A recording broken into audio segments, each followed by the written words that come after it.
a signal from the stars on Earth. Imagine this: a distant star, glowing faintly in the night sky, emits a curious signal. It's nothing unusual. Astronomers receive signals from stars all the time.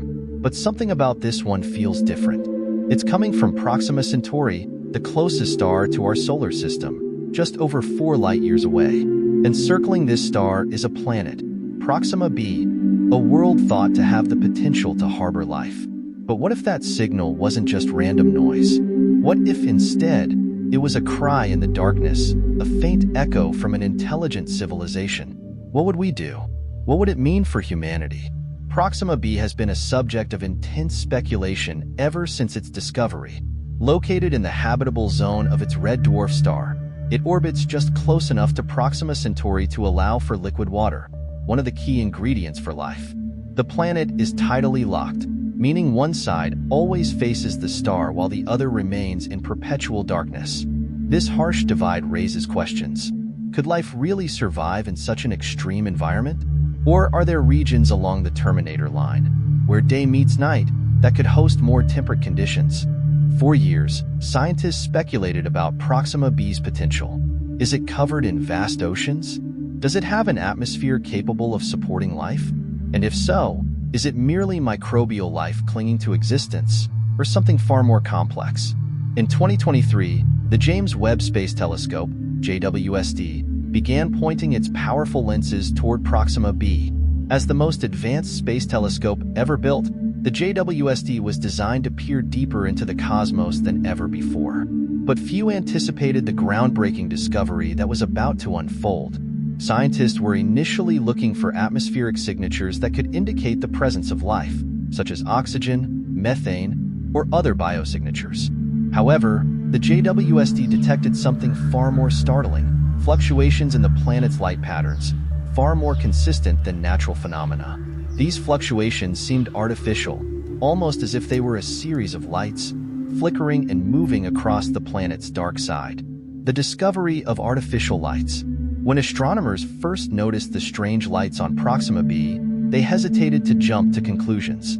After all, space is full of anomalies that can trick even the most sophisticated instruments. Perhaps these lights were the result of some cosmic event, maybe auroras or reflections from the planet's surface. But the data kept coming in. The lights were consistent. They appeared to move in a structured pattern, almost like the lights of a sprawling city seen from space. Could this really be evidence of intelligent life? Could a civilization exist just 4.2 light-years away, on the very planet we've speculated about for so long? The implications were staggering. Civilization in the darkness.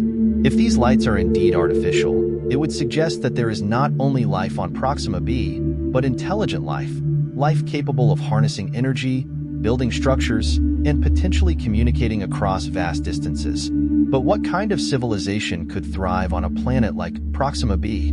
The planet's dark side is locked in eternal night. If the lights are coming from there, could it be that an advanced civilization has found a way to live in the darkness? Perhaps they've constructed massive cities, illuminated by artificial lighting, to compensate for the absence of sunlight. Alternatively, could the lights be part of a massive energy network, perhaps even a form of communication, a beacon calling out to the cosmos? Contact, or just a flicker? As the data from JWST continues to pour in, scientists are cautious. The discovery of artificial lights is groundbreaking, but it raises more questions than answers. How should we interpret this information? Is it truly a sign of intelligent life, or is there another explanation, something we haven't yet considered? Moreover, if this is an advanced civilization, what are their intentions? Do they even know we exist? And if they do, are they waiting for us to make contact, or are we merely observing them from the shadows of space? Humanity's next steps extended. If the lights of Proxima b are indeed evidence of a civilization, it would mark not just a milestone, but a pivotal turning point in the history of our species. For centuries, we've gazed at the stars, creating stories, sending probes, and launching telescopes, hoping to catch even a whisper of intelligence beyond Earth. Yet, all those efforts were guided more by hope than expectation. The discovery of artificial lights on Proxima b, however, turns that hope into a stunning reality. In an instant, humanity's place in the cosmos would shift dramatically. No longer would we be the only known intelligent species floating in the void. We become part of a larger cosmic narrative, where other sentient beings might be working, dreaming, and possibly even looking back at us. But with this monumental discovery comes equally monumental questions. The question we've pondered in science fiction for decades, what happens after we find them, would suddenly become all too real. Do we make contact? The first question confronting humanity would be, should we even attempt to make contact? At first glance, it seems like an obvious choice. We've sent out signals before, beamed messages into space, hoping someone would hear. Why wouldn't we now, when we're finally on the verge of discovering that someone might be listening? However, the stakes of first contact are infinitely higher than a casual hello. Consider this. If a civilization on Proxima b has developed the ability to illuminate an entire planet artificially, they may be technologically far beyond us. They could possess technologies or knowledge that we can't even begin to comprehend. The implications of revealing our existence to them could be catastrophic, or it could unlock advancements that would catapult human civilization into a new era. The famous physicist Stephen Hawking once warned against actively seeking out extraterrestrial life, comparing it to the consequences of Native Americans encountering European settlers. A more advanced civilization could view us as primitive, or worse, insignificant. Their interest in us might not be benevolent. If they're able to travel across the vast distances of space, they could possess technologies capable of erasing us from existence with a mere flicker of thought. The cautionary approach. Given the risks, some argue for a more cautious approach. Rather than broadcasting our presence to the universe, we could sit back and watch. We could study the lights on Proxima b, learning more about their source and, by extension, the nature of the civilization that produced them. We could observe their technological patterns. Do the lights follow a structured rhythm, perhaps indicating daily life cycles? Do they exhibit signs of energy consumption on a massive scale, suggesting large industries or power grids?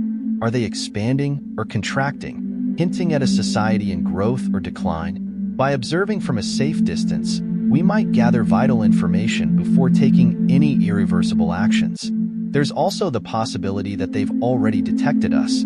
If they're advanced enough to construct planetary-wide lighting, they might have their own ways of observing distant worlds, including ours. In that case, a period of mutual silent observation might be occurring right now, each species studying the other, waiting to see who will make the first move. But how long can we afford to wait? And what if they're waiting for us? The risks of making first contact. The choice to actively make contact is fraught with risks that go far beyond scientific curiosity. We are, after all, navigating into completely uncharted territory. If this civilization is truly advanced, they might already have a deep understanding of cosmic life. What if they are monitoring planets across the galaxy, observing but not interfering, perhaps bound by a set of ethical or existential guidelines that we can't even fathom? If we announce ourselves, we might disrupt their system. Worse, we could be drawing unwanted attention. In the great expanse of the cosmos, it's possible there are predators, civilizations, or entities that consume or conquer other worlds. The lights on Proxima b might not belong to the peaceful beings we hope for. They could be the result of a conquering force, a species that is expanding through our galaxy. In that case, our message of introduction might as well be a flare shot into the dark, drawing them to us. A new beginning? As the James Webb Space Telescope continues its observations, we stand on the brink of a new era. The lights of Proxima b, flickering in the darkness, are a beacon not just to the inhabitants of that distant world, but to us here on Earth. They represent hope, mystery, and the possibility that we are not alone. The discovery of artificial lights on Proxima b may be the beginning of a cosmic conversation, one that could change the course of human history forever. But for now, we wait, watching, learning, and wondering what lies beyond the light.